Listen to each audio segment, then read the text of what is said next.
इन्होंने कहा था न्यू पाकिस्तान। क्या मित्रों, न्यू पाकिस्तान का इन्होंने नारा दिया और अभी हो गए बैक पाकिस्तान। ठीक है, तो काफ़ी अच्छा इनको यहाँ पर सबक मिला है और यहाँ के नए अब जो नाम आ रहा है वो आ रहे हैं शहबाज शरीफ। इनके हार जीत तो परिणाम है, कोशिश करना हमारा काम है। नमस्कार साथियों, जय हिंद साथियों, आप सभी का साथी, आप सभी का सहयोगी मनमोहन सविता जी एक बार फिर से आप सभी के लेकर बीच में हाजिर हैं। Kumar Gaurav current affair class notes. जी हाँ मित्रों, आप सभी का साथी, आप सभी का सहयोगी एक बार फिर से आप सभी के लेकर हाजिर है Kumar Gaurav current affair class notes. आज का हमारा मोटिवेशनल कोट जो आपको काफ़ी ऊर्जावान बनाएगा और आपके लिए, आपको पढ़ने के लिए मजबूर करेगा। मंजिल मिले ना मिले ये तो मुकद्दर की बात है, लेकिन मुश्किलों से हम डरकर कोशिश भी ना करें ये तो गलत बात है। जी हाँ मित्रों, मंजिल मिले ना मिले ये मुकद्दर की बात है, लेकिन मुश्किलों से डरकर हम कोशिश भी ना करें ये तो बहुत गलत बात है और ये हमारे हौसलों को कम करने की बात है। तो हौसलों को बरकरार रखना है और अपनी तैयारी को पूरे तख्तो-ताज की तरह एकदम मजबूत तरीके से जारी रखना है। आइए शुरुआत करते हैं पहले क्वेश्चन की। सारे के सारे क्वेश्चन आज के बहुत इंपॉर्टेंट हैं, लल्लन टॉप क्वेश्चन बहुत ज़्यादा इंपॉर्टेंट हैं, तो सभी को वीडियो को अंत तक अवश्य देखना है। जी हाँ मित्रों, आज के टॉप इंपॉर्टेंट क्वेश्चन आप सभी की परीक्षा की दृष्टि से बहुत ज़्यादा इंपॉर्टेंट हैं, तो सारे के सारे क्वेश्चन आपको देखने हैं। और क्वेश्चन नंबर जो लास्ट में आने वाला है आज का वो बहुत ज़्यादा इंपॉर्टेंट है, उसमें एक इंटरनेशनल बेइज्जती करने वाले हैं हम लोग। ठीक है, तो उसको आपको जरूर देखना है और उसको एंजॉय के साथ पढ़ना है। तो क्वेश्चन है हमारा पहला, केंद्रीय आरक्षित पुलिस बल का शौर्य दिवस, यानी हम बात कहें तो CRPF का शौर्य दिवस। किसका मित्रों? CRPF यानी सेंट्रल रिजर्व पुलिस फोर्स का शौर्य दिवस कब मनाते हैं? तो इसे प्रत्येक 9 अप्रैल को मनाया जाता है। 9 अप्रैल को क्यों मनाते हैं? क्योंकि 9 अप्रैल 1965 में जो कच्छ रण गुजरात में है, यहाँ पर पाकिस्तान का हमला किया गया था। ठीक है, CRPF के जवानों पर। ठीक है, और इसी के चलते क्या किया था, CRPF के जवानों ने पाकिस्तान को मुंह की सुनाई थी, है ना, और उनके थपेड़े थपेड़े मारे थे और उनको हरा दिया। ठीक है, तो उसी खुशी में, है ना, उसी खुशी में कहें या यूं कहें कि यहाँ पर उस समय कुछ सैनिकों की भी मृत्यु हो चुकी थी, तो उन्हीं की याद में प्रत्येक 9 अप्रैल को हम क्या मनाते हैं? शौर्य दिवस मनाते हैं। और इतनी बुरी तरीक़ा से हराया था पाकिस्तान को जितना आप सोच भी नहीं सकते हैं। तो उसी खुशी में और अपने शहीद सैनिकों को याद करने की खुशी में या यूं कहें उनके शौर्य दिवस के उपलक्ष्य में हम क्या बनाते हैं? 9 अप्रैल को बनाते हैं CRPF शौर्य दिवस।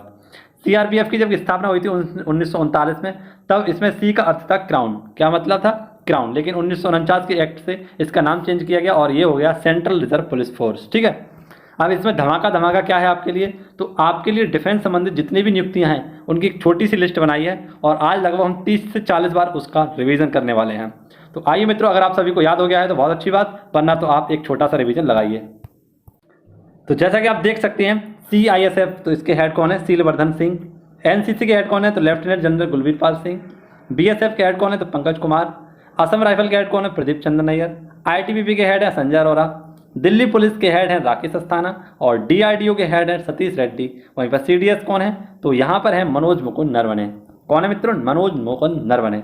और यहाँ पर आपको याद रखना है NDRF, तो इसके हेड हैं अतुल करवाल। नेवी के हेड कौन है? तो R Hari Kumar. Army head कौन है? तो मनोज मुकुंद नरवणे। और एयर हेड यानी कि एयरफोर्स हेड कौन है? तो VR चौधरी यानी विवेक राम चौधरी। और NDRF के हेड हैं अतुल करवाल। इसी के साथ नेशनल सिक्योरिटी एडवाइजर कौन है? तो यहाँ पर याद रखना है अजीत डोभाल। और CRPF के हेड कौन है? तो कुलदीप सिंह। BRO के हेड कौन है? या BRO के हेड है राम चौधरी। वहीं पर आपको याद रखना है कि राजीव चौधरी। कौन है मित्रों? राजीव चौधरी। और इसकी पहली महिला कमांडिंग ऑफिसर कौन है? तो ये है वैशाली हिवासे। तो ये कुछ डिफेंस की कुछ आप सभी के लिए धमाकेदार जो क्या थी हमारी नियुक्तियां थी जो मैंने आपको लगवा दी हैं। ठीक है मित्रों, तो इन्हें आप जोर जारी से एक बार याद कर लीजिएगा और लिख लीजिएगा। क्वेश्चन नंबर 2 आप सभी के लिए और बहुत ज़्यादा इंपॉर्टेंट आप सभी की दृष्टि से, DRDO द्वारा कहाँ सॉलिड फ्यूल डायरेक्ट रेंजेट यानी SFDR बूस्टर का सफल परीक्षण किया गया है? तो ये किया गया है चांदीपुर उड़ीसा में। ठीक है, और इसमें हेल्प किसकी ली गई है? तो रूस की इसमें हेल्प ली गई है। ठीक है, बात करें DRDO की तो DRDO defence research and development organisation, इसकी स्थापना 1 जनवरी 1958 को की गई थी। इसका हेडक्वार्टर नई दिल्ली में स्थित है। और प्रेजेंट टाइम में इसके हेड कौन है? तो यहाँ पर आपको याद रखना है इसके प्रेजेंट टाइम में हेड हैं वे हैं सतीश रेड्डी। कौन मित्रों? सतीश रेड्डी। जी हाँ मित्रों, यहाँ पर आपने एक शब्द देखा होगा रैमजेट। तो रैमजेट का अर्थ क्या होता है? हवा में उपस्थित ऑक्सीजन का उपयोग किया जाएगा किसमें? तो जो भी हमारा सॉलिड फ्यूल डॉक्यूमेंट है इसमें बूस्टर में या यूं कहें मिसाइल में इसका उपयोग किया जा सकता है। ठीक है, इसीलिए हवा में उपस्थित O2 का इसमें उपयोग किया जाएगा, जिससे ये काफ़ी हल्का भी हो सकता है। क्वेश्चन नंबर 3 आपके लिए बेहद इंपॉर्टेंट और आपकी परीक्षा की दृष्टि से बनने वाला एक क्वेश्चन है और काफ़ी इंपॉर्टेंट जानकारियां हैं इसकी जो आपको जाननी चाहिए। जैसे माधवपुर घेण मेला, तो ये माधवपुर घेण मेला हाल ही में कहाँ पर लगा है? ये पोरबंदर गुजरात में लगा है। ठीक है, रामनवमी की शुरुआत पर इस मेले को लगाया जाता है और इसमें बताया जाता है कृष्ण भगवान और रुक्मिणी जी की इसमें शादी का विवाह का प्रतीक है कौन सा ये मेला? माधवपुर घेण मेला। हमारे यहाँ पर भी एक मड़िया मेला लगता है कृष्ण जन्माष्टमी पर, जो कहाँ पर लगता है? तो विद्या मंदिर जो स्कूल होते हैं ना, वहाँ पर प्रत्येक कृष्ण जन्माष्टमी पर मणिया का मेला लगता है जो काफ़ी ज़्यादा फेमस होता है। ठीक है, तो इसी प्रकार से माधवपुर घेण मेला लगा है कहाँ पर? पोरबंदर गुजरात में। यह यहाँ की एक जनजाति है जिसके द्वारा लगाई जाती है, मिसमी जनजाति के द्वारा। ठीक है, और मिसमी जनजाति नाम से ही एक पहाड़ी भी है जो कहाँ पर पड़ती है? अरुणाचल प्रदेश में। अब आप सभी के लिए एक छोटी सी लिस्ट बनाइए प्रमुख उत्सवों की, तो इन्हें देखिएगा और आप सभी लोग इन्हें याद करिएगा। ये हैं कुछ बहुत इंपॉर्टेंट आप सभी के लिए जो आपको याद रखने होंगे। जैसे एप्पल फेस्टिवल कहाँ पर मनाते हैं? जम्मू कश्मीर में। हॉर्नबिल फेस्टिवल ये नागालैंड में मनाते हैं। काला नमक महोत्सव या काला नमक चावल महोत्सव कहाँ मनाते हैं? सिद्धार्थनगर उत्तर प्रदेश में। स्ट्रॉबेरी महोत्सव कहाँ मनाते हैं? झांसी में। कहाँ पर मित्रों? झांसी में। गुड़ महोत्सव कहाँ पर मनाते हैं? तो लखनऊ में। केला महोत्सव मनाते हैं कुशीनगर में। ये बहुत ज़्यादा इंपॉर्टेंट है और आप सभी को थोड़ा डिफरेंट टाइप का मैंने कुछ ला कर दिया है। वैसे तो आपने सारे रट मारे हैं, लेकिन ये डिफरेंट टाइप के हैं जो आपके लिए काफ़ी इंपॉर्टेंट रहेंगे, तो इनको भी मैं आपको रटवा देता हूँ। जैसे कि महाबिहू महोत्सव ये कहाँ का है? असम का। या बिहू महोत्सव कहाँ का है? असम का। चाय महोत्सव ये भी असम का है। हरेला उत्सव आप सभी को याद है उत्तराखंड का है और हरेली छत्तीसगढ़ का है। अंतर्राष्ट्रीय योग महोत्सव ये ऋषिकेश उत्तराखंड में। अट्टुकल पोंगल महोत्सव ये केरल का है। जल्लीकट्टू या तमिलनाडु का है। और चेरी ब्लाम महोत्सव ये कहाँ का है? मेघालय का। कहाँ का मित्रों? मेघालय का। हिमालयन फिल्म महोत्सव ये लद्दाख में मनाया जाता है और कलरव पश्चिम महोत्सव यह बिहार का है। तो ये सारे के सारे इंपॉर्टेंट आप सभी के लिए उत्सव थे जो आप सभी के लिए नोट डाउन किए गए हैं और आप सभी को याद करने की कोशिश की जा रही है। तो आइए देखते हैं हमारा क्वेश्चन नंबर 4 जो कि आपकी और भी ज़्यादा कम्पिटिटिव एग्जाम की दृष्टि से इंपॉर्टेंट है और इसमें आपको कुछ महत्वपूर्ण बुक्स जो हैं उनको याद कराऊंगा। तू रख हौसला वह मंजर भी आएगा, प्यासे के पास चल समंदर भी आएगा, थक्कर न बैठ ए मंजिल के मुसाफिर, मंजिल भी मिलेगी और मिलने का मजा भी आएगा। तो केवल और केवल सब्र के साथ चुपचाप से अपनी तैयारी को लगातार जारी रखिए। एक दिन ऐसा आएगा कि आपकी खामोशी, आपकी दबी हुई आवाज़ इतना शोर मचाएगी कि लोग सुनने को तरसेंगे। ठीक है मित्रों, तो इसी प्रकार से बेहतरीन तरीके से स्लोली तरीके से पढ़ते रहिए और इन्जॉय के साथ एकदम निश्चिंत होकर पढ़ते रहिए। सपना दिमाग में रखिए लेकिन उसे आउट मत होने दीजिए। पढ़ते रहिए, बस पढ़ते रहिए और पढ़ते रहिए। अगला क्वेश्चन हमारा द मैरविक इफेक्ट। कौन सी मित्रों? The Maverick effect inside story of India's IT revolution नामक पुस्तक के लेखक कौन है?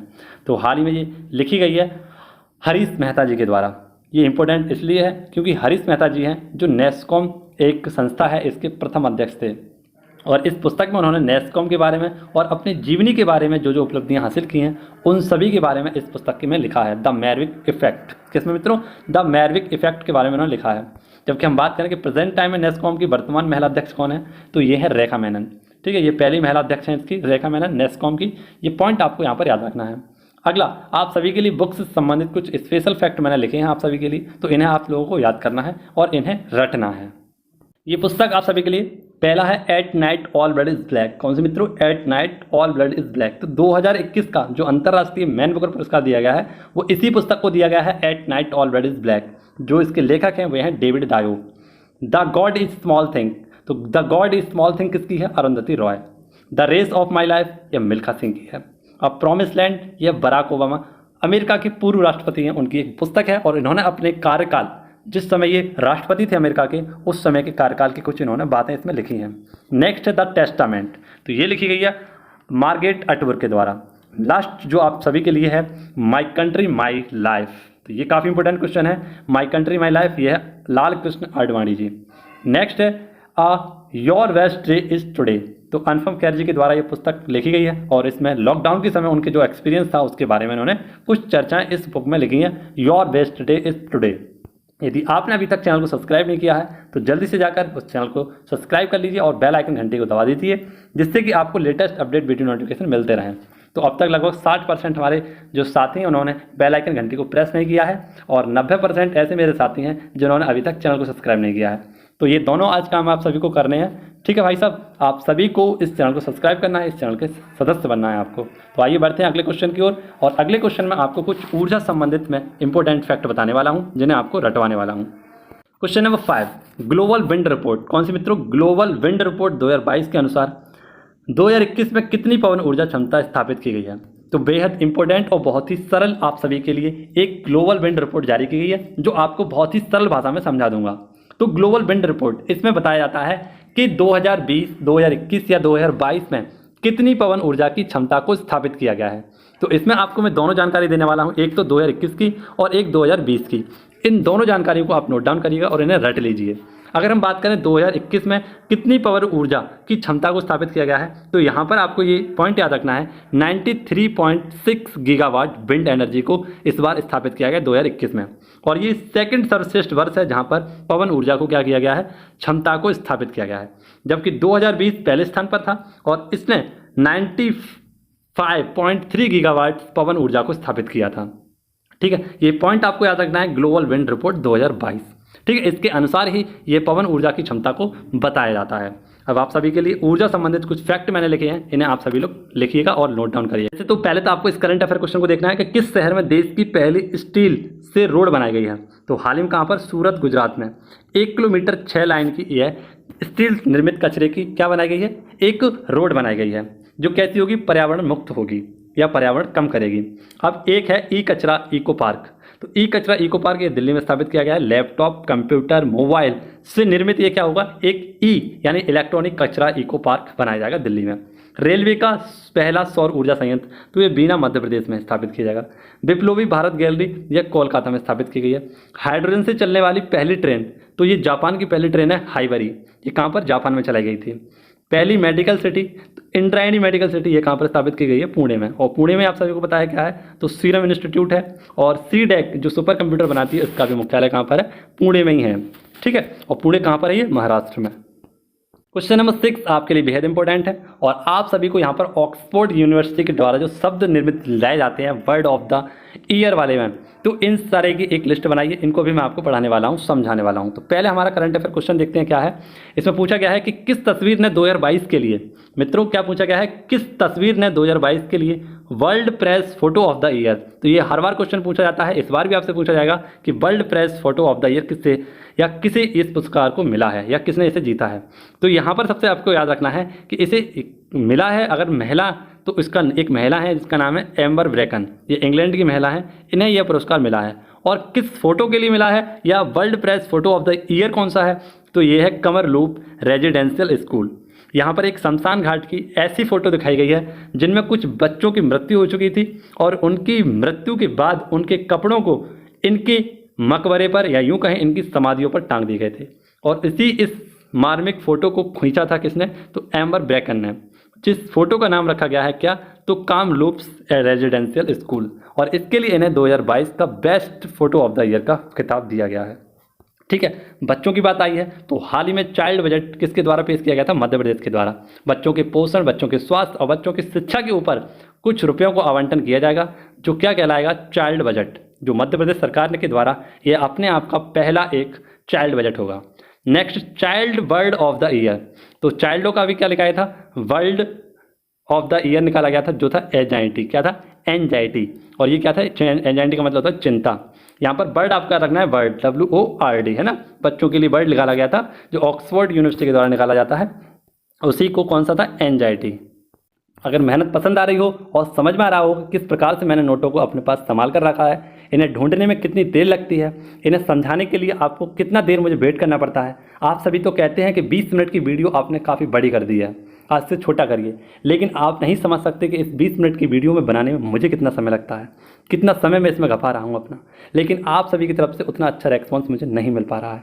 लेकिन आप सभी लोग चिंता मत करिए, आप सभी के लिए मैं मेहनत करता रहूँगा और लगातार मेहनत करता रहूँगा, जब तक करता रहूँगा जो मैंने टारगेट अपने मन में सोचा है।